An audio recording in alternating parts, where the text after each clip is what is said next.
Antes que nada, agradeceros esta oportunidad de pasar un rato con todos vosotros, desde aquí, desde la distancia, pero muy cerca con el corazón. Ya sabéis que tenemos un estrecho vínculo y ahora con esto de los incendios forestales, la verdad es que estos vínculos se estrechan más con nuestros hermanos argentinos y chilenos, y la verdad es que doy las gracias a la organización de este fantástico congreso para poder compartir con vosotros algunas reflexiones, algunas ideas de lo último que estamos haciendo por acá en términos de prevención y sobre todo de estimación del riesgo, y algunas de las herramientas más avanzadas que estamos aplicando por acá, por España y por Europa. Yo quisiera compartir una presentación y algunos vídeos que me va a servir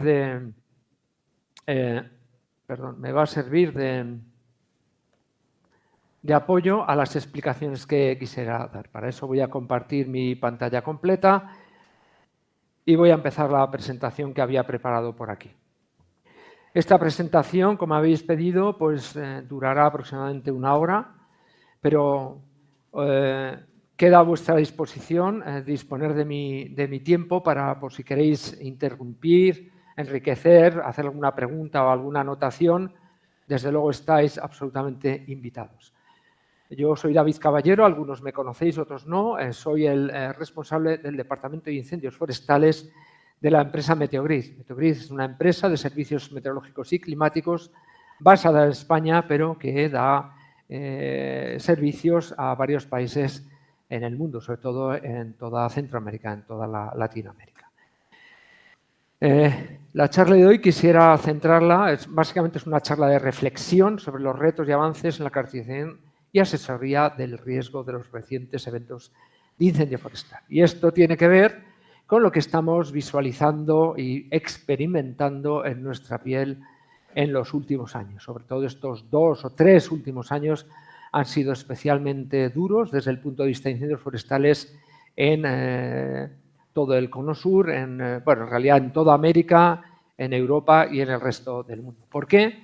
Porque estamos viendo año tras año que la realidad climática va evolucionando hacia una situación en la que la vegetación queda muy estresada, con poca agua, y después tenemos eventos meteorológicos muy adversos. Vosotros habéis visto, vosotros mismos, yo he ido siguiendo más o menos la realidad climática del cono sur americano, y también en Europa estamos viendo nuevos patrones sinópticos y sobre todo unas nuevas realidades sobre la temperatura del agua y la temperatura media de la atmósfera en el mundo. Es indudable que tenemos ahora mismo una situación de calentamiento, estamos en una fase de calentamiento de la atmósfera y sobre todo de los océanos, que, como sabéis, condicionan completamente la dinámica y circulación atmosférica en el mundo. El año 2024 ha sido, sin duda alguna, y así lo dicen los datos, el año más caluroso del que se tienen registros,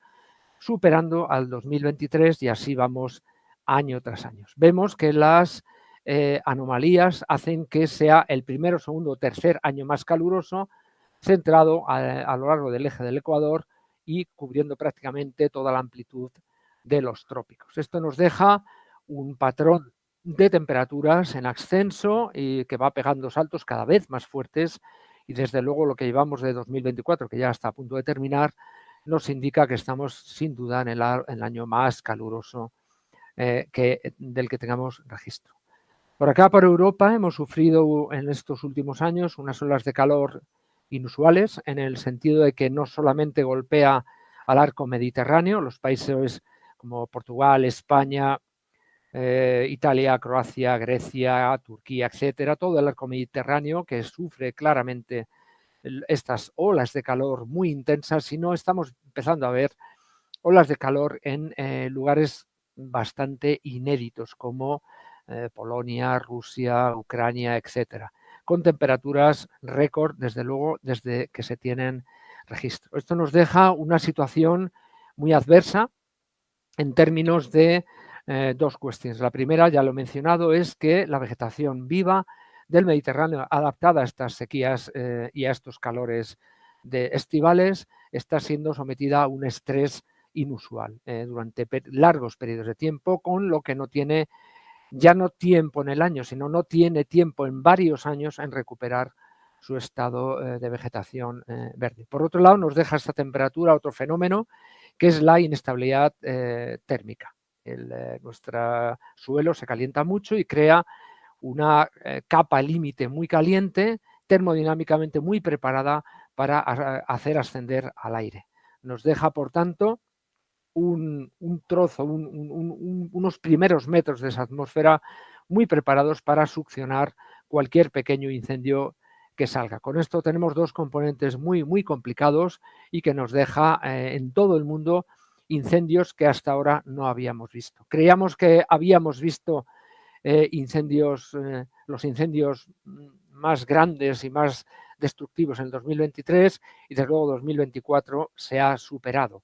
Ha habido algunos incendios como el de Smokehouse Creek en Texas, que ha superado todas las expectativas con tamaños brutales. Estamos hablando de centenares de miles de hectáreas quemadas en un mismo evento. Y asimismo, estamos viendo fenómenos en los últimos meses, especialmente en California, estamos viendo incendios tremendos en el sentido en el que existe una clarísima interacción entre la vegetación y el incendio y la atmósfera. Estas interacciones son cada vez más importantes en su extensión y en su intensidad, lo que nos deja fenómenos como este que estamos viendo a partir de una cierta capa de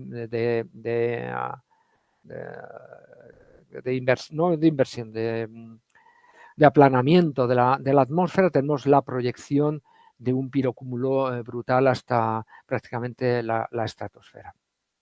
Estos fenómenos de interacción fuego-atmósfera hacen que los incendios sean cada vez más energéticos, porque estos fenómenos ya sabemos que realimentan al propio incendio, y más grandes. A esto hay que añadir la simultaneidad.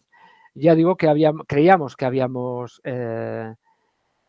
visto la peor campaña, de hecho la peor campaña hasta ahora ha sido en Canadá, ha sido en 2023, pero este año se sigue la campaña del 23 prácticamente sin solución de continuidad en la campaña del 2024, también con incendios muy importantes, con estas interacciones fuego-atmósfera muy serias, y como digo, esta inversión que tenemos en la capa, en la atmósfera, dejando una capa límite muy amplia, está exacerbada por estas olas de calor, con lo que tenemos primero una convección libre muy fuerte y después una proyección de un pirocúmulo allí donde tenemos el potencial convectivo por encima de esa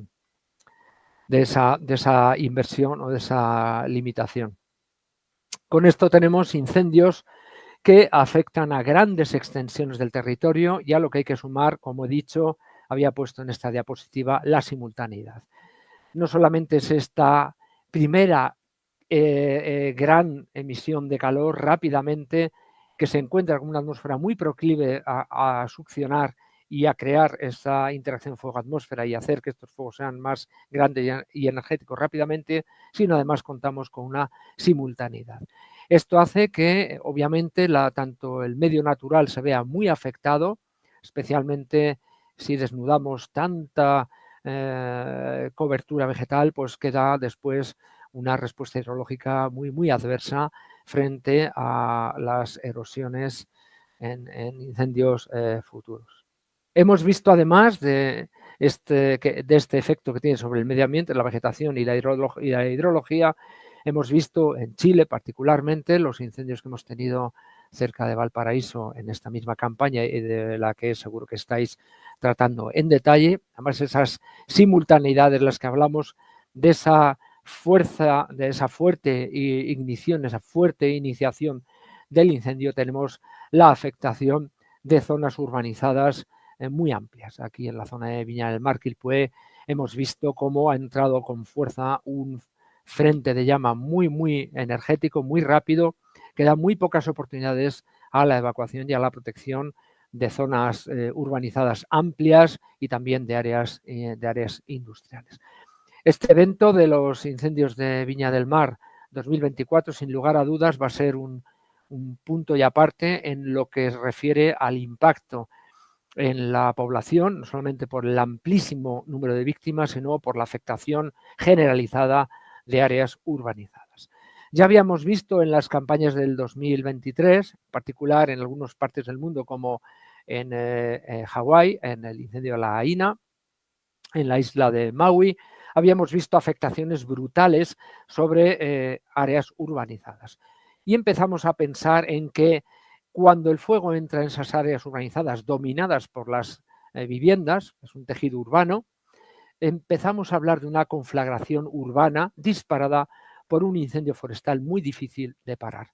Entonces, a la simultaneidad de los incendios, tenemos que plantearnos la dificultad de la capacidad de extinción por esta energía, por esta aportación o interacción fuego-atmósfera y además en los impactos de amplias zonas o zonas con amplias poblaciones que pueden ser afectadas en estas conflagraciones urbanas. Las conflagraciones urbanas, como hemos visto en este episodio, el fuego rápido pone en marcha combustiones de otros elementos como zonas industriales, como habíamos visto la fábrica de pinturas Tricolor, etcétera, y edificaciones y otras instalaciones cuya combustión hacen que afecte a la población y a las instalaciones. Y es una de las cosas que hemos constatado después del magnífico y reciente informe relatado por los servicios de extinción de incendios forestales con respecto a este evento de Villa del Mar,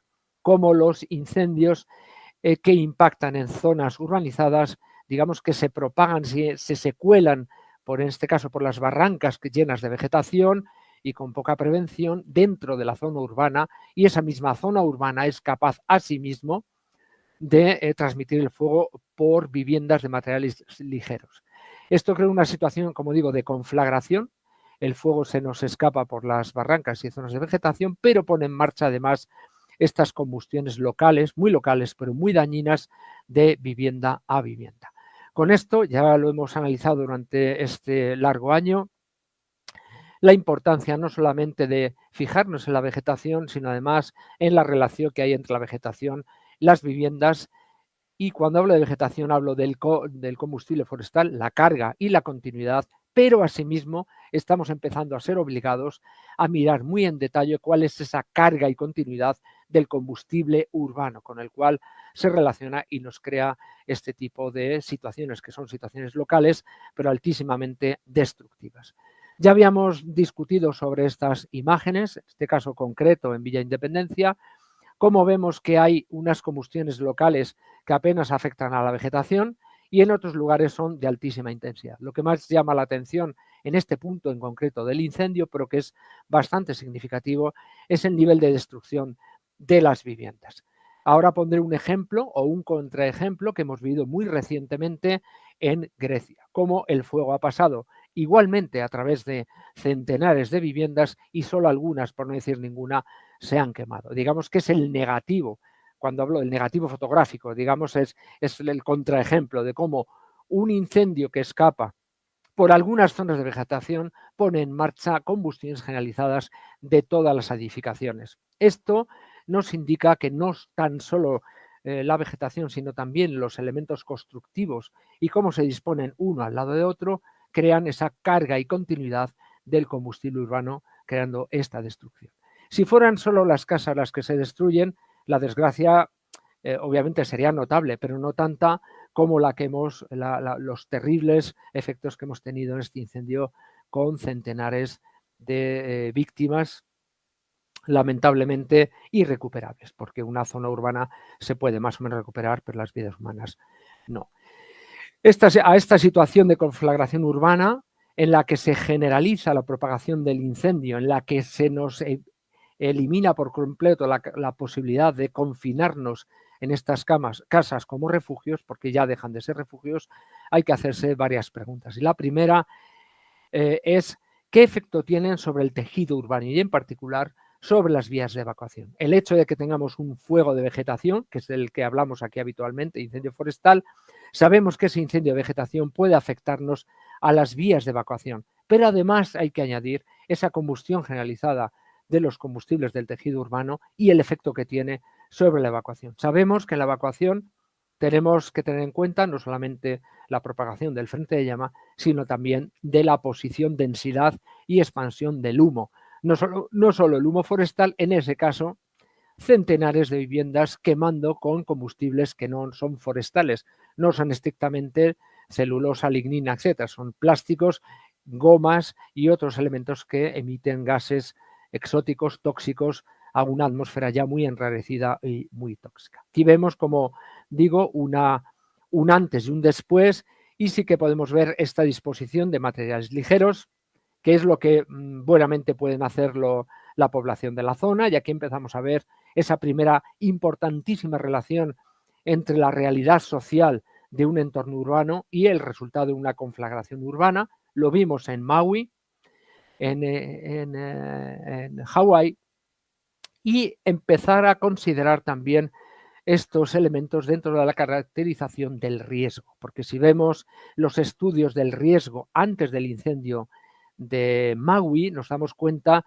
que en zonas como estas, los elementos clave que al final ocurren en los incendios, en la destrucción de las viviendas y en las víctimas, no se recogen en la caracterización del riesgo, y aparecen pues manchas verdes, amarillas, como de peligro bajo o medio. ¿Por qué? Porque apenas hay vegetación, la exposición es menor, no teniendo en cuenta estas posibilidades de continuidad del combustible urbano.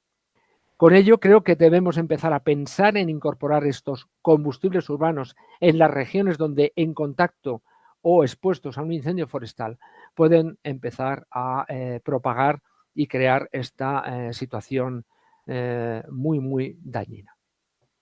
Hemos visto asimismo, y lo había comentado, episodios de atrapamientos de docenas de coches, de vehículos, y con gente que tiene que escapar, etcétera. Aquí, en esta fotografía aérea del mismo incendio en la zona de Villa del Mar, se aprecia otra vez más la combustión y destrucción generalizada de las viviendas y su afectación a los viarios. Es decir, no solamente la combustión de la vegetación, aquí no estamos en una zona de combustión de vegetación o forestal, estamos en una conflagración urbana, y cómo esa conflagración puede acabar precisamente en el atrapamiento de personas que intentan evacuar.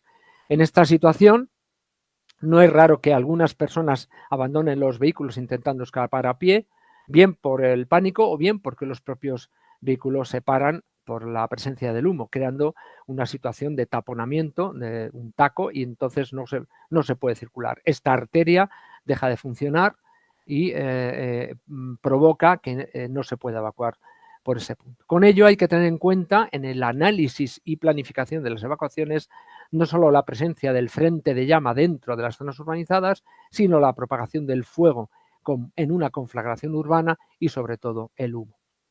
Esto crea unos retos muy importantes porque a fin de cuentas el comportamiento humano siempre hay un factor de aleatoriedad o de algo de impredecibilidad, con lo que proponer vías y estrategias de evacuación o confinamiento en algunos casos como este son muy difíciles.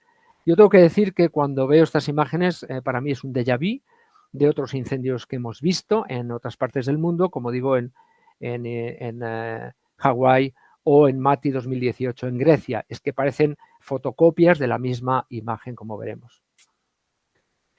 En los días en los que se sucedía el incendio de Villa del Mar, pues vimos cómo se acercaba el frente inexorable hacia toda la zona del Salto, en el que hay pues, varias instalaciones industriales, y en particular la fábrica de pinturas tricolor que se vio afectada con combustiones, como digo, especiales. Se estaba generando una emergencia dentro de una emergencia, con la particularidad de que todos esos humos se estaban proyectando en el eje hacia las zonas urbanizadas aguas abajo. Pues seguimos en la misma racha de cada año más caluroso, con olas de calor que ya no es que haya una en un verano, es que hay varias olas de calor a lo largo del verano, creando estas situaciones de inestabilidad térmica y de una vegetación extraordinariamente estresada.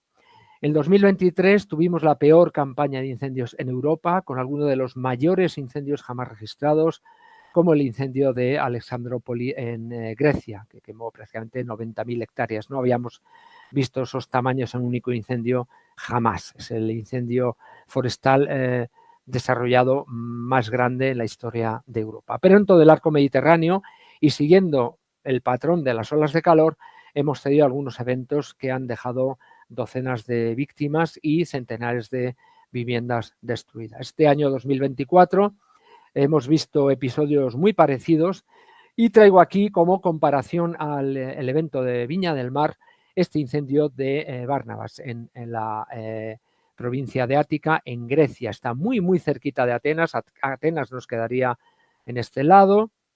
Por aquí esta es la zona del, por aquí abajo está el aeropuerto y esta es toda la zona de Maratón, Pendeli, etc. Con ello hemos visto un incendio que se origina, en este caso todavía está bajo investigación, se cree que fue una barbacoa, otros dijeron que fue un fallo eléctrico, etcétera, todavía está en investigación, pero vemos un incendio que se origina en una zona periurbana, en una zona más o menos poblada, Barnabas, y que se estira rapidísimamente, muy parecido a lo que vimos en el incendio de Villa del Mar, se estira rapidísimamente por un área o por una zona cuyos usos del terreno son muy particulares. Toda esta zona ha sido golpeada por varios incendios que yo recuerdo, 1995, 98, 2001, 2007, 2008, 2018 en Mati, 2019, 2022 y este año 2024. Con lo que tenemos un área muy visitada por los incendios y aún así, a pesar de tener cicatrices de incendios más o menos recientes, como el 2022, en el que apenas hay vegetación o es una vegetación muy baja, de pasto seco o algún matorral, vemos que aún se insertan masas forestales, en este caso de pino carrasco, Pinus alepensis, que es un pino mediterráneo, que se mezcla o está en mosaico con zonas que podríamos llamar agrícolas, en realidad no son agrícolas. Parecen agrícolas, en realidad son, pues muchos campos están abandonados, lo que sí que tiene es esta mezcla de pasto y matorral junto con las zonas forestales, y lo que más llama la atención son las zonas urbanizadas, algunas zonas de cultivos bajo techo, bajo lámina, casas aisladas, urbanizaciones, pequeños pueblos, y lo que más llama la atención, que digo, son los barrios periféricos de Atenas. Atenas quedaría aquí al sur. Estos son los barrios periféricos de Nea Pendeli y Pendeli, que fueron directamente afectados por un incendio que se originó varios decenas de kilómetros aguas arriba. Una de las cosas que hemos aprendido es que el propio incendio, los regímenes de incendio van obviamente modificando la cobertura de la vegetación, y si son tan recurrentes acaban dejando un precioso bosque de pinos en una zona perfectamente preparada para la desertificación. No da tiempo a la vegetación a recuperar suficientemente rápido, el suelo se empobrece, se expone directamente a la lluvia y a los fenómenos meteorológicos, acaba arrastrando en zonas amplísimas, en este caso son 10.000 hectáreas quemadas en unas pocas horas, y al final no se recupera el suelo y no se recupera la vegetación. Luego estamos hablando de incendios muy rápidos que ya corren por encima de zonas ya quemadas, con lo que cada vez tendrán menos intensidad, pero cada vez tienen más velocidad. Esta velocidad hace que el fuego vaya encendiendo con rapidez aquellas áreas donde todavía tenemos cargas de combustible, como las zonas de arbolado, creando situaciones de muy difícil extinción porque las intensidades son muy altas, interacciones fuego-atmósfera, y lo peor de todo es que pasa por encima de zonas pobladas, algunas de ellas que ya han sufrido otros incendios. Con lo que tenemos fuegos rápidos poniendo en marcha muchas combustiones por ahí dispersas que son peligrosas en zonas urbanas o en zonas de mayor carga de combustible. Este es un ejemplo. Estas son fotografías que hice en la visita que hice hace unas pocas semanas a la zona del incendio, que explica muy bien lo que quiero decir. Esta es una zona en la que tenemos viviendas de muy buena construcción. Se puede ver aquí que son viviendas de buenos materiales, preparadas para terremotos, con unos forjados de hormigón muy bien hechos, y toda esta zona fue visitada por el incendio. aunque no se aprecie, por aquí pasó el incendio. Por zonas de vegetación, como digo, muy rápida, de poca carga, pero muy rápida, la intensidad lineal, la componente de calor, de emisión de calor fue menor, pero la de velocidad de propagación fue mucho mayor. Con lo que muchas viviendas fueron visitadas por el incendio y solo algunas, muy pocas, fueron totalmente destruidas. Asimismo, se puso en marcha la combustión de pequeños golpes de bosque o de arbolado dentro de las urbanizaciones. Con lo que aquí llama la atención que estas pocas viviendas podían haberse salvado con muy poca actividad de prevención o de extinción, pero que el fuego encontró la forma de entrar dentro de las viviendas y destruirlas. Como decía, para mí esto es un caso completamente opuesto a lo que hemos visto en Viña del Mar. El fuego igualmente pasa por una zona urbanizada, visita muchas viviendas, pero el tipo de vegetación es distinto y el tipo de vivienda es distinto. Lo que llama mucho la atención aquí es que no hubiera nada más que una víctima, porque al ser tan rápido, lo primero que nos expone no son las viviendas, son las personas que intentan evacuar. Aquí no hubo víctimas porque ya se sufrió el evento de 2018 en Mati, en el que una mala o nula evacuación acabó con la vida de más de 100 personas, muy parecido a lo que ha pasado en Viña del Mar. La diferencia es que aquí tenemos una zona en la que se han ido construyendo viviendas, pero sin una, digamos, ordenación urbanística previa o una instalación de infraestructuras previas. Tanto las calles, se pueden ver aquí, son calles de tierra, de un ancho limitado, como todos los sistemas de electricidad, de saneamiento y distribución, de agua, de gas, etcétera, o no existen o están muy, muy limitados. Para que os hagáis una idea, aquí no existe una red de saneamiento, cada vivienda tiene su propio pozo séptico. Esta realidad o esta lección aprendida nos está diciendo que esta exposición de muchísimas viviendas a un incendio que pasa muy rápido, el riesgo no está sobre las viviendas, está sobre las personas. Y no sobre las personas que están en las viviendas, sino las personas que están evacuando. ¿Por qué? Porque las propias vías de evacuación no están preparadas para recoger estos incendios tan rápidos y mucho menos gente transitando en una evacuación, en un incendio forestal, a no ser que se haga muy por delante. Y esta es una interesantísima lección aprendida. Obviamente hay viviendas de peor construcción que han sufrido los efectos de un incendio incluso de baja intensidad porque ha conseguido entrar, poner en combustión, lo que decía, poner en combustión todos los materiales que hay alrededor de las viviendas y esas viviendas de menor fortaleza frente al incendio acaban siendo destruidas. Otra de las lecciones aprendidas muy interesantes es precisamente esta vivienda, que es la misma que esta, y uno se hace la pregunta, ¿pero por qué se quemó esta vivienda y no se quemó esta?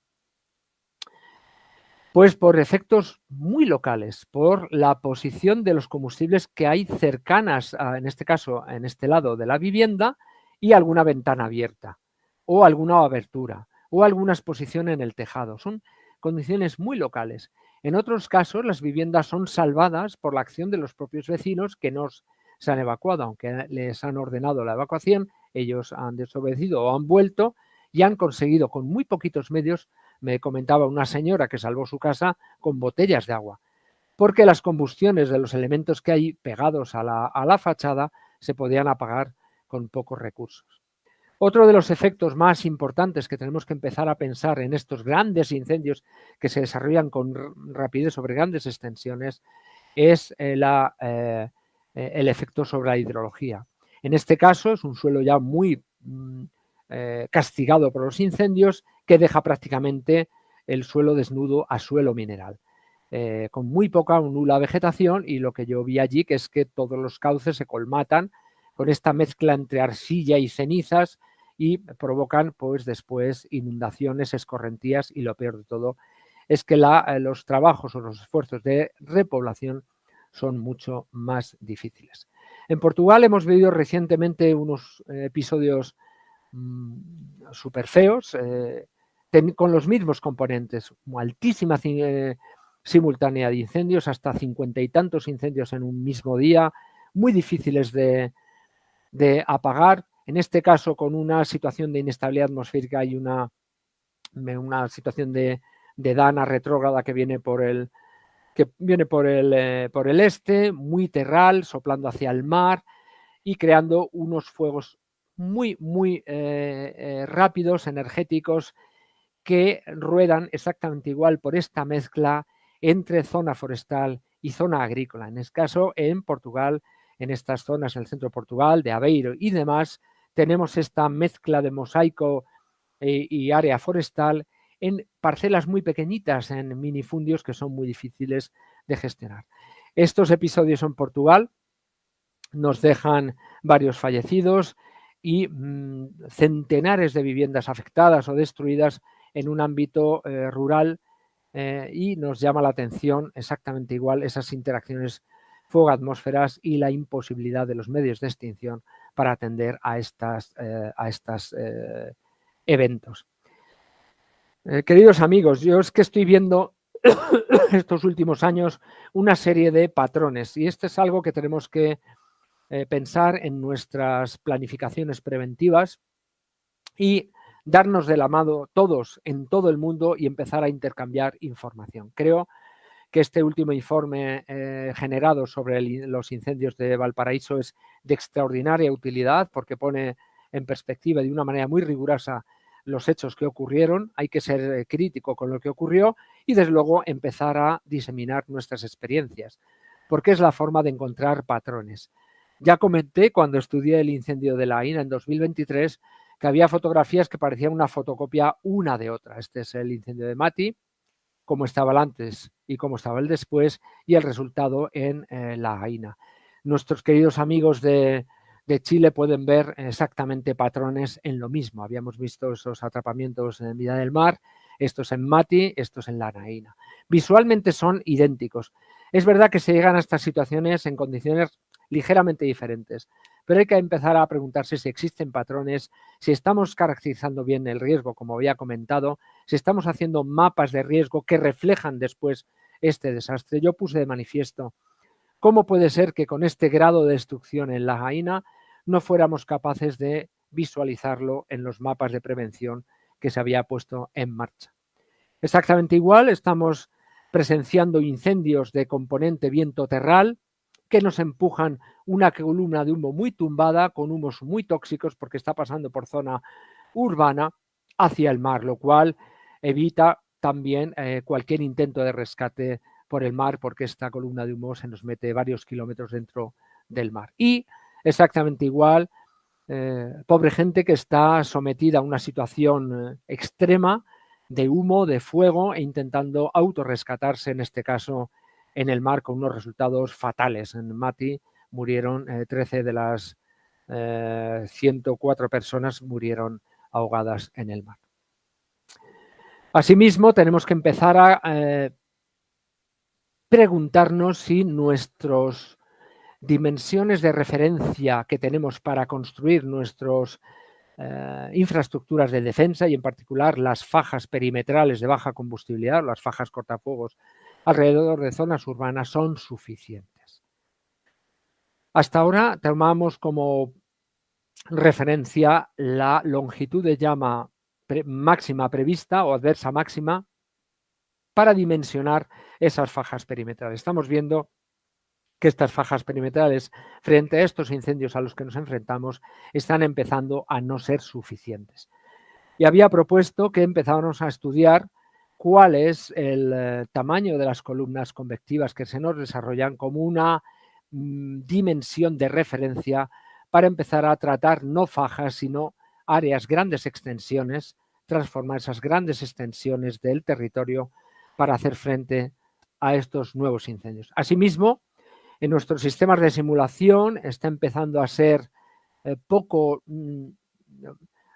precisa las simulaciones que hacemos desde el punto de vista operativo o de prevención y en particular para el cálculo del paso del fuego, el burn probability que calculamos con algunos de los software que existe y empezar a incorporar estas interacciones fuego-atmósfera. Especialmente, como decía, el primer tirón, esa convección libre hasta la inhibición de la atmósfera, saber muy bien que cuando tenemos esas olas de calor esta capa límite puede ser muy amplia y crear desde el minuto 1 unas propagaciones de fuego súper importantes.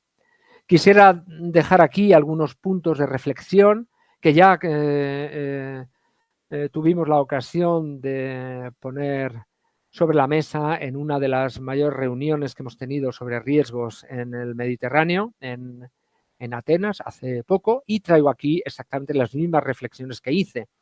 Primero es cuál es la problemática a la que nos enfrentamos. Yo creo que clarísimamente tenemos que incorporar el componente social, cada vez pesa más en los mapas de cálculo de riesgo y de gestión de emergencias, pero tenemos en cuenta que el componente humano es muy difícil de gobernar, de gestionar, básicamente porque aún hoy en día tenemos muy poca percepción del riesgo, hasta que lo vemos muy cerca y entonces ya tenemos muy poquita capacidad de reacción. Vemos turistas y vecinos y la población en general que se queda un poco mirando al humo y al fuego, qué hago, qué está pasando, o incluso haciendo fotografías. Y cuando precisamente tenemos ese tiempo, esa hora, esas 2 horas, son fundamentales para tomar medidas de confinamiento y de evacuación. Asimismo, tenemos muy corta memoria en los eventos relevantes como Viña del Mar o como Mati, que son lecciones aprendidas no para Chile o para Estados Unidos, para todo el mundo. Son lecciones que hay que registrar, que hay que documentar y estudiar muy en detalle para mantener viva esa memoria. Luego no hacemos una investigación sistemática de lo que ha ocurrido y de las consecuencias, con lo que repetimos los errores porque ponemos el punto de partida de nuestra planificación en lo que había antes, no en las lecciones aprendidas últimas. Y por tanto, las lecciones aprendidas hacen que los resultados de prevención sean de una validez solamente parcial. Creo, y por eso he dedicado los últimos 8 años de mi vida a intentar crear experiencias, aunque sean visuales, inmersivas, de extraer esas lecciones e incorporarlas a nuestra propia experiencia. La gente que ha vivido la experiencia de un incendio forestal está, entre comillas, educada a lo bestia, de la manera más bestia que te puedes imaginar, pero es una educación de qué hacer y qué no hacer en caso de incendio forestal. Sería muy interesante incorporar todas esas dificultades en experiencias como realidad virtual o juegos serios, etcétera, para tener esa respuesta mucho más automatizada. Hemos visto, como digo, el componente social es muy importante, hay que saber qué personas tenemos, qué capacidad tienen esas personas de evacuar o de crear un entorno de prevención, porque a veces exigimos a una comunidad aspectos o operaciones o acciones que literalmente no pueden llevar porque no tienen recursos económicos o técnicos. Para ello, tenemos que mantener la cohesión con las comunidades para empezar y después dotar a los municipios, capacitarlos y empoderarlos técnica y económicamente. Desde luego yo tengo que comentar que hay muy poca implicación política. El político, por lo general, no quiero generalizar, pero lo que yo he visto, y en particular en Grecia, quiere unos beneficios a muy corto plazo de su término, que son 4 años, y no piensa a largo plazo, cuando es necesario precisamente crear esa cohesión del territorio y social a largo plazo, porque es que si no, esto se va a repetir año tras año. Por tanto, creo que debemos empezar a reconfigurar y repensar cómo hacemos el análisis del riesgo, repensar si algunas de nuestras zonas son seguras para vivir. Tenemos que incorporar en una política gestión del territorio cuál es la evolución del uso del suelo, no simplemente dejar que crezca o que cambie y ya. A medida que va cambiando y evolucionando, tenemos que ir actualizando esos mapas de riesgo y esas acciones de prevención. Creo que la participación de la población en toda esta estrategia es absolutamente fundamental y esa participación no es posible sin una, no voy a decir educación, pero por lo menos sí sensibilización. Y para ello, qué mejor que vivir la experiencia sin peligro en una experiencia de realidad virtual o de gamificación. Por eso le doy tanta importancia a algo que podría parecer exótico o de poca importancia, pero cada vez está cobrando más importancia. Con lo que es esencial considerar todos nuestros elementos. Estoy simplemente chequeando la hora para no pasarme de la hora e incorporarlos en nuestra planificación de una manera dinámica e integrada. Últimamente tenemos por acá en Europa varios proyectos de investigación y de desarrollo y de implementación. Uno de ellos es la importancia de incorporar medidas específicas de prevención y planificación de la gestión de emergencias en instalaciones turísticas, dado que un turista se inserta en un entorno que no conoce y al que está expuesto, a cuyos riesgos está expuesto. Quisiera, por tanto, subrayar la importancia y la oportunidad que tenemos de este resurgir o de este nacimiento de las nuevas tecnologías. Cuando hablo de nuevas, son verdaderamente nuevas. Y quisiera subrayar en especial todos los recursos que tenemos de cálculo y estimación de sistemas complejos utilizando redes neuronales, aprendizaje de máquina e inteligencia artificial. Es una tecnología que creo que está suficientemente madura para incorporarla en el análisis del paisaje y sobre todo para buscar patrones, como había comentado antes. Si hay algo que hace bien las redes neuronales es buscar patrones, enchufarle datos de observación del mundo real, enchufarle, por ejemplo, los efectos sobre las viviendas de miles de viviendas de acuerdo al nivel de fuego y humo observados y que las redes neuronales, en este caso, sean capaces de encontrar patrones de relación causa-efecto y nos ayuden a encontrar soluciones que de verdad puedan resolver estos episodios. Y asimismo, la realidad virtual. La realidad virtual creo que es o la realidad extendida, es una tecnología que nace o tiene su origen en las aplicaciones primero militares para la formación de pilotos, etcétera, en combate. Después pasó a los juegos y hoy en día es una metodología, una tecnología suficientemente madura como para incorporarla en nuestro calendario de actividades de concienciación, educación, de entrenamiento. En ese sentido, nosotros hemos hecho un esfuerzo aquí en Europa, hemos sacado varios proyectos de investigación y en particular la utilización de recursos de supercomputación. HPC significa High Performance Computing, para a través de modelos numéricos alimentar gemelos digitales o entornos inmersivos fotorrealistas sobre los que podamos aplicar experiencias de entrenamiento y concienciación. En ese sentido, el proyecto Hidalgo 2 es un follow-up, o sea, una segunda parte de un proyecto de supercomputación orientado a resolver o ayudar a resolver algunos de los grandes retos medioambientales y climáticos a los que nos enfrentamos en Europa. A mí me corresponde llevar a cabo toda la parte de incendios forestales, cómo utilizar la supercomputación en la simulación de incendios, en la estimación de la sensibilidad del paisaje y en este caso también he hecho un esfuerzo por integrarlo en entornos virtuales como propongo aquí. Aquí lo que hacemos es una simulación con modelos fluidodinámicos de interacción fuego-atmósfera, en la que obtenemos no solamente la propagación del fuego, el área quemada, sino también la emisión y dispersión de humo. Con todo ello creamos ficheros de intercambio y los incorporamos en simulaciones de realidad virtual.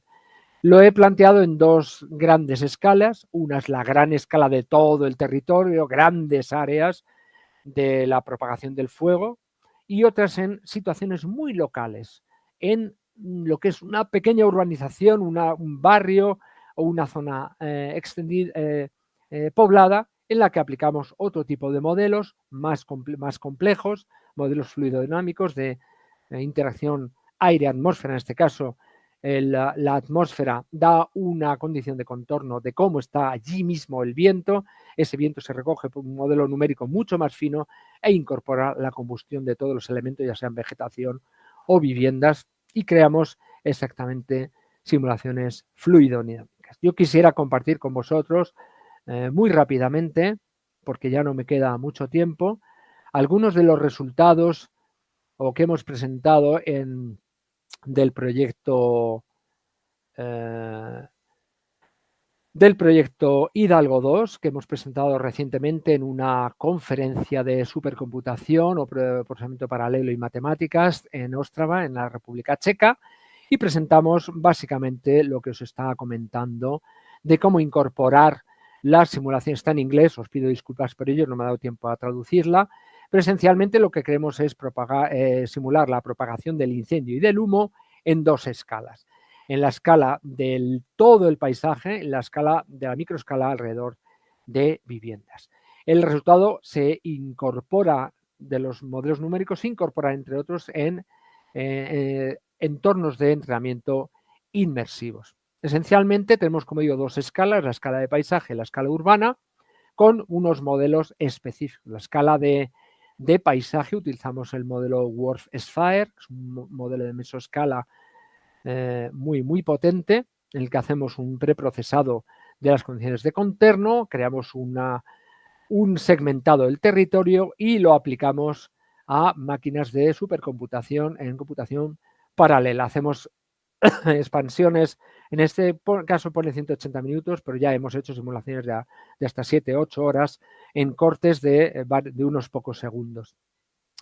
Creamos, por tanto, la evolución de la atmósfera, la dinámica atmosférica, y también de la propagación del fuego, así como la interacción entre el fuego y la atmósfera, cómo el propio fuego modifica la atmósfera y a su vez la atmósfera modifica la propagación del fuego. Todo ello generando un flujo de calor y una emisión y dispersión de humo que se incorporan en sistemas avanzados de simulación. Para ello utilizamos las instalaciones de la red de supercomputación europea.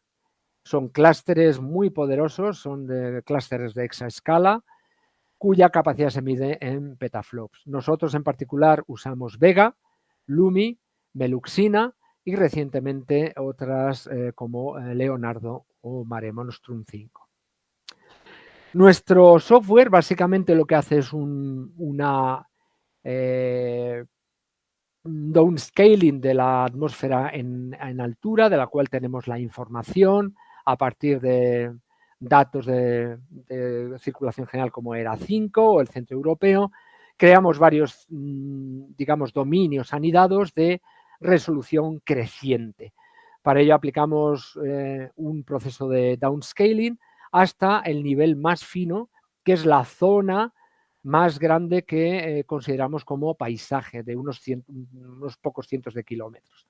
Dentro de ella definimos unas pocas decenas de kilómetros, sería el dominio más fino, en el que aplicamos métodos de downscaling mediante modelos de capa límite planetaria y modelos de vorticidad de gran tamaño, como LES. Como digo, dividimos la malla, esta malla atmosférica se divide a su vez 10 veces más para hacer la simulación de incendios, y lo que sí conseguimos es bajar de la típica resolución del downscaling de 1 kilómetro a resoluciones mínimas que necesitamos para el viento, para la simulación de incendios, que son 200 metros. Para ello aplicamos, como digo, algunos modelos de capa límite planetaria. Aquí vemos algunos ejemplos de esa interacción fuego-atmósfera. Lo que se ve en negro sería la propagación del fuego. Aquí estaría la cabeza del fuego, del incendio. Aquí hay una generación mayor de flujo de calor que se inyecta al modelo atmosférico y que a la vez realimenta el fuego. Se puede ver aquí una convergencia antihoraria que se ve mucho mejor cuando podemos visualizar los campos vectoriales y escalares volumétricos que estamos calculando. David, te quedan 5 minutos. Sí, ya estoy terminando. Hemos hecho algunas simulaciones de incendios reales, como el de Cadalso, para comprobar hasta qué punto la simulación clásica es capaz de hacer una propagación del fuego. Esto que veis en blancos es la propagación clásica, utilizando sistemas como Cardin, Farsight, Wildfire Analyst. Y lo que veis en color es la propagación con superordenadores, teniendo en cuenta la interacción fuego-atmósfera. Desde luego, el grado de finura o de ajuste es muchísimo mayor, incluso para estos incendios, como este incendio que es conducido por el viento. Con lo que está empezando a ser casi prioritario incorporar estas interacciones fuego-atmósfera, sobre todo cuando tenemos esa